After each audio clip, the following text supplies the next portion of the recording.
Welcome to our first episode of We Talk Sports for the 2025 NFL season. We're here on the eve of kickoff for the 2025 season, and we're going to be talking about our full season predictions. We went through and predicted every single game, and going to give you an idea of where we think the teams are going to land, and we'll give a little bit of a taste of what we think is going to happen in the playoffs. So I'm Andy. I'm here with Sam. And we're going to go division by division and talk about how we think all the teams are going to do. So, Sam, let's start with the AFC North. What do you have going on in the AFC North? In last place, I have the Cleveland Browns going 7-10 and 0-6 in the division.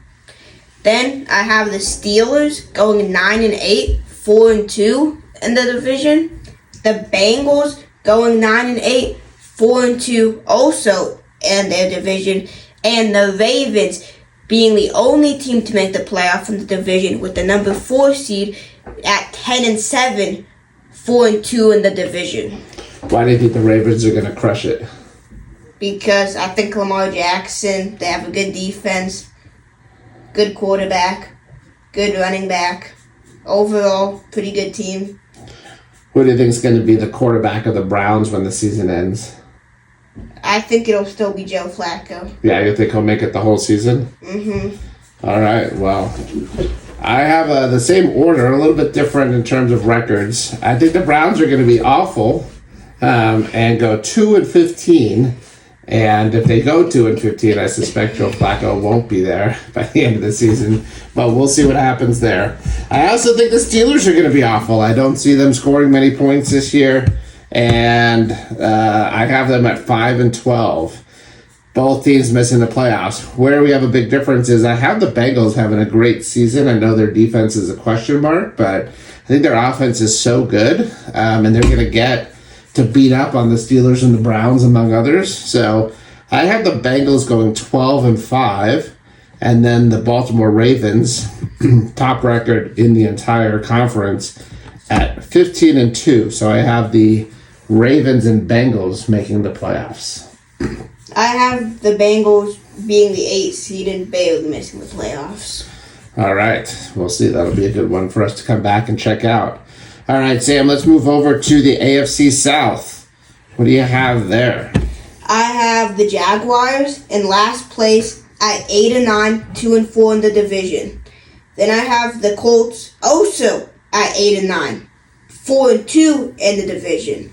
Then I have the Titans also at 8-9, 4-2 in the division. And then I have the Texans having a pretty good year and being 11-6, 2-4 in the division, but the third team overall. All right. That's would you say that's a strong division or a weak division? Pretty weak. I think the Texans are really the only great team. All right. Well, I have a little bit different outcomes than you. I have the Tennessee Titans pulling up the rear of the South Division at 4-13. We'll see. They have a new quarterback, rookie Ward there. See if he can get anything going, but I just haven't seen a lot out of that organization overall to have much faith in them. And here's the big difference. You had the Texans making the playoffs and winning the division. I actually have them going 5-12. I think they have C.J. Stroud and Nico Collins, and I don't know that they have anything else on that team. So I have them at 5-12. They have a pretty good defense. They go 3-3 in the division. You like their defense? Yeah, they have Will Anderson Jr. Yeah. And a few more people. All right. Derek Stingley Jr. They do get to play within the division quite a bit, so that could help them. I have them only winning 2 games outside the division. The Colts, to me, are a big question mark. I just can't put a lot of faith in Daniel Jones or Anthony Richardson, but I think the rest of the team is actually not terrible. But because of their quarterback situation, I have them at 7-10. So all 3 of those teams missed the playoffs, and the team that I have advancing, we'll see if Liam Cohen, the new coach, can get the offense rolling like he did in Tampa. They have a lot of weapons on offense, including newly drafted Heisman winner Travis Hunter. I have the Jaguars going 10-7, 5-1 in the division, and that's going to get them into the playoffs as a division winner. All right, let's move on to the AFC East. What do you got going on there, Sam? I have the Dolphins coming in last place in the division at 7-10, 2-4 in the division. Then I have the Jets 7-9. 7-10, and then I have the Patriots at 10-7, 3-3 in the division. They made the playoffs as the 6th seed. Then I have the Bills making the playoffs as the 2 seed, 6-0 in their division, going 12-5. All right. Well, I think I have some similarities in terms of the order of the teams, a little bit different on the records. I think we both agree that Dolphins are not looking promising. I think Tua is one big hit away from being knocked out again. I don't know if he could play again if that happens. I have him at 3-14 and 0-6 in the division, so I might be underestimating them a little bit, but I'm pretty low on the Dolphins. And I actually have the Jets and the Patriots both finishing 10-7, but the way it worked out for me, the Patriots had the tiebreaker going 4-2 in the division. Jets 3-3 in the division. So that is actually the difference between the last playoff spot where the Patriots get it over the Jets. I think it'll be close. I do like Justin Fields. We'll see if he has enough offensive weapons to get anything going there. And then the class of the division, 2nd seed overall in the AFC, I have the Bills going 14-3. All right, let's wrap up the AFC by taking a look at the West. What do you think, Sam? I have the Raiders missing the playoffs at 5-12, 3-3 in their division. I have the Chargers getting the 7th seed in the playoffs, 10-7, 1-5 in their division. Broncos with the 5 seed, 10-7, 3-3 in their division. And then Chiefs with the number 1 overall seed in the AFC, 13-4, 5-1 in their division. Yeah, what do you think the Chiefs are going to get out of Travis Kelce this year? I don't know. I don't think he's going to be as great as he was, but I also don't think he's going to be terrible. All right. Well, I have the exact same order as you. Not quite as low on the Raiders as you are, but I think they're going to go 7-10 and miss the playoffs. I think the Chargers are next up, tied actually with the Broncos at 10-7. Both teams fighting for a wild card spot there. I have the Broncos on the tiebreaker getting into the playoffs, and the Chargers missing, but it's going to be close. It'll be interesting to see. Former Charger running back J.K. Dobbins is on the Broncos. Being a little overlooked, I think, but if he can stay healthy, I think he's going to be a big difference maker for the Broncos. And then number 1 seed Chiefs, I have going, not the number 1 seed, number 1 in the division, 13-4. That puts them at the 3rd seed in the entire AFC. They'll have a solid season, a little bit better than last year. I think they got their weapons ready to go. They'll be formidable. All right, that is the AFC. So we're going to turn our attention to the NFC, see what we got going on there. Let's go in the same order, Sam, and take a look at the NFC North. What do you think? I have the NFC North in last place. I have the Green Bay Packers. They did just get Micah Parsons, but I think they're going to go 8-9. And since they go 2-4 in their division, they're going to miss the playoffs. The Bears are also going to go 8-9. However, they're going to go 4-2 in the division, but still miss the playoffs. The Lions are going to get into the division as the 7th seed at 10-7, 4-2 in the division. Then the Vikings are going to get the 4th seed at 10-7, 2-4 in their division. All right, that's good. What do you think about J.J. McCarthy and the Vikings? You think he's ready to lead them? I think even if he's not quite ready, I think just the weapons of Justin Jefferson, T.J. Hawkinson, Jordan Addison, I think should be enough to be able to get them to the playoffs. All right.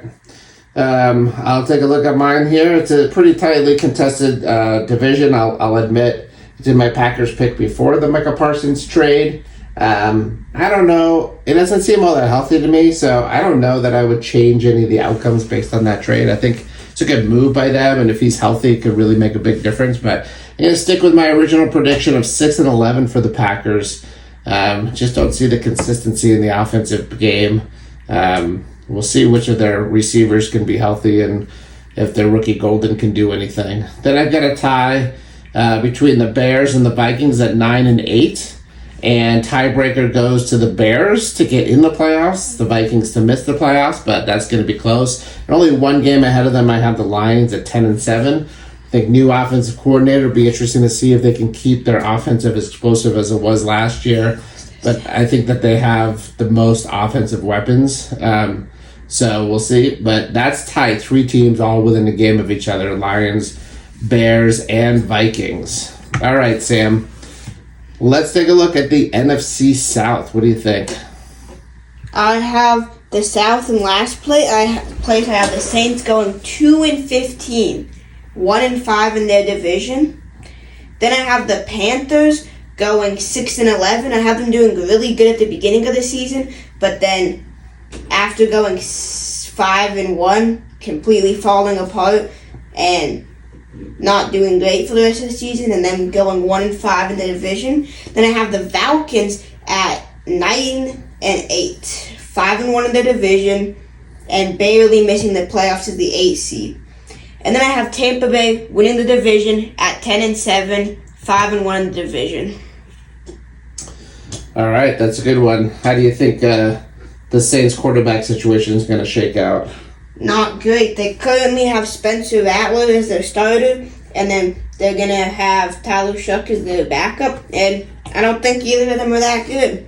So I concur. I think they're going to be pretty terrible. It almost feels like they're trying to lose. I realize that Derek Carr retired unexpectedly in the offseason, but I don't know that they had incredibly high hopes for him as their starting quarterback either. His career's been a little bit on the downward trajectory. So I think they might be doing a little bit of the march for Arch, trying to get the number 1 draft pick to draft Arch Manning. Although based on Arch Manning's first game of the season, albeit on the road at a tough place to play at Ohio State, did not look all that great. We'll see how that progresses there, and even if he goes pro after 1 year. But I got the Saints being pretty awful at 2-15. Then I've got the Falcons. I'm not sure that they have all the pieces necessary. I like a lot of their pieces, but they seem like a middle-of-the-road team. I have them going 8-9. I have the Panthers similarly going 8-9. 2 very similar teams, I think, right now. Both missing the playoffs. And so the only playoff team I have coming out of the South is Tampa Bay. I have them going 12-5. See if Baker Mayfield can build from last year, and if they can do well with a new offensive coordinator there. Number 3 seed. All right, let's move on. We're going to be looking at the NFC East. I have the Giants in the NFC East going 0-6 in their division and 5-12 overall. I have the Cowboys going 5-12, 3-3 in the division. I don't think they're going to be that good. They lost Micah Parsons. Doesn't really seem like that great of a team. I don't think they're going to do great. I have the Commanders getting the 5 seed in the playoffs, 10-7, 5-1 in their division. And the Eagles getting the 1 seed, 10-7, 4-2 in their division. All right. What do you think? Who's going to be the Giants quarterback at the end of the season? I think they'll start off with Russell Wilson, and then I think Jackson Dart will most likely be the starter by the end of the season, and I wouldn't be surprised if Jameis Winston ends up being the backup and Russell Wilson's the 3rd string. All right. Yeah, I don't even know if Russell Wilson will be on the roster by the end of the season. All right, I've got the Cowboys doing pretty bad. Looks like with the Micah Parsons trade, this is only further supported. 5-12. I've got the Giants going 6-11. I think if they go 6-11, we're gonna have new coaches on that team the following year. I have Washington going 10-7 and making the playoffs, and I have number 1 seed overall in the NFC Eagles. Looks like they're going to be just as strong as they have been, 14-3. All right, we're going to move on to the NFC West, our last division. What do you think, Sam? I have the Cardinals going 6-11, 2-4 in their division, missing the playoffs. I have the Seahawks 8-9, 2-4 in their division, missing the playoffs. I just don't think Sam Darnold is going to be able to make the playoffs. I have the 49ers getting the 6th seed, 10-7, 3-3 in their division, and the Rams getting the 2 seed, 10-7, 5-1 in their division. I think even though Matthew Stafford has been having some back problems on the Rams, I think he'll be able to play pretty well this season. However, I wouldn't be surprised if this is one of his last. Yeah, I can see that, and I'm actually banking on that, so very different than you. You have the Rams winning that division. I have them coming in last place at 5-12. I don't see Stafford holding up to the whole season, going into it with so many back problems. We've got the Seahawks going 8-9 on the season, and I have the Cardinals maybe a little bit of a surprise at 9-8. That gets them in with the last wild card spot on my ranking. So Cardinals could be a surprise playoff team. And then I have a little bit of a 49ers revival going 14-3. So there you have it with all of our divisional rankings. Let's do a real quick playoff preview. We're just going to say who we think is going to make it to the AFC and NFC championship games and who's going to win the Super Bowl. So, Sam, you want to go over yours first, or you want me to start us off here? I'll go over mine first. So All just right. to review who I have making the playoffs, I have Chargers 7 seed, Patriots 6 seed, Broncos 5, Ravens 4, Texans 3, Bills 2, and Chiefs 1. For the NFC, I have Lions 7, 49ers 6, Washington 5, Minnesota 4, Tampa Bay 3, Rams 2, and the Eagles is 1. For the AFC Championship, I have the Ravens versus the Bills, and the Bills winning that to go on to the Super Bowl. NFC, I have Lions versus Commanders, Lions making it to the Super Bowl, and then I have the Bills winning against the Lions in the Super Bowl. All right, we'll see if Buffalo could finally get their championship. All right, quick rundown here for me for the AFC. I'm going to go in order of seed. 1 seed Ravens, 2 seed Bills, 3 Chiefs, 4 Jaguars, 5 Bengals, 6 Broncos, 7 Patriots. I have the Ravens and Bills, same as you, Sam, making it to the AFC Championship game, the 1 and the 2 seed. I have the 2 seed Bills, same as you again, making it to the Super Bowl. Then in the NFC, 1 seed Eagles, 2 seed 49ers, 3 seed Tampa Bay, 4 seed Lions, 5 seed Washington, 6 seed Bears, 7 seed Cardinals. So moving forward to the NFC Championship game, I have Eagles and Tampa Bay. Totally different NFC Championship game than you have. That's the 1 and the 3 seed. I have the Eagles winning that game, getting back to the Super Bowl yet again. Eagles-Bills Super Bowl, I think that would be an epic game. Jalen Hurts versus Bills team that has been there so many times and hasn't been able to get over the top, and Josh Allen. I think the Bills, just like you, we're both picking the Bills to win the Super Bowl. So there you have it. We're going to come back every week. We're going to talk about news and notes. We're going to talk about outcomes. We're going to do some fantasy talk as well. So we're going to have a lot of content this season, but hopefully this gets you in the mood to start off the 2025 season. Thanks for listening. Bye-bye.